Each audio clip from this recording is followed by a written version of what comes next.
আমি এখন রয়েছি আমাজন জঙ্গলের সবথেকে উঁচু পাহাড়ে। তো এই কিন্তু খুব রিক্সি একটা পাহাড়।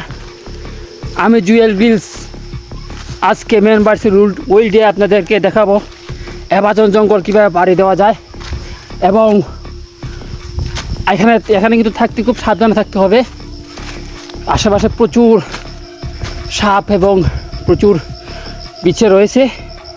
এই যে দেখুন, এই পাতাটা কিন্তু খুব ধারালো একটি পাতা। এটা শরীরে লাগলে কিন্তু একদম শরীরের চামড়া কিন্তু ছুলে যাবে। তো আমি পৃথিবীর সবথেকে উঁচু পাহাড়ের উপর অবস্থান করতেছি। তো আমি আপনাদের আশপাশটা একটু ভালো করে দেখিনি, কত উঁচু পাহাড়। আমি কিন্তু আজকে আমি আপনাদেরকে দেখাবো কিভাবে বিনা বাধায় অতিক্রম করা যায়। আমি এখন পাহাড়ের একদম মাঝখানে রয়েছি। আমি এখন আস্তে আস্তে হেঁটে যাচ্ছি। সামনের দিকে কিন্তু একটি খাড়া খাদ রয়েছে।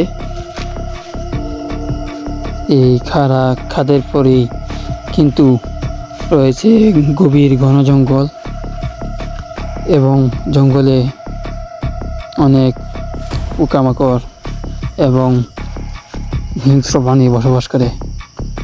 আমি এই মুহূর্তে একটি ঝিল দেখতে পেয়েছি পাহাড়ের একদম নিচে। তো ওখানে মনে হচ্ছে কুমির রয়েছে।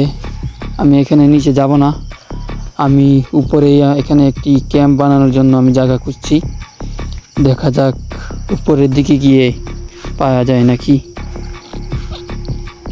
আমি এখন ভালো একটি জায়গা খুঁজে পেয়েছি ক্যাম্প বানানোর জন্য। তো সেই জায়গাটা আমি একটু ভালো করে চেক করে নিব যে কোনো ধরনের হিংস্র প্রাণী এবং কোনো ধরনের পশু পোকামাকড় রয়েছে কিনা। এখানে ক্যাম্প বানানোর জন্য আমার আগুন দরকার হবে এবং দরকার হবে পানি।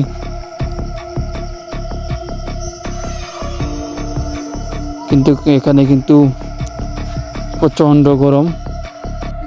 এখন বর্তমানে বিকাল হয়ে এসেছে। এখন আমি ক্যাম্প বানিয়ে আমি উপরের দিকে চলে যাব।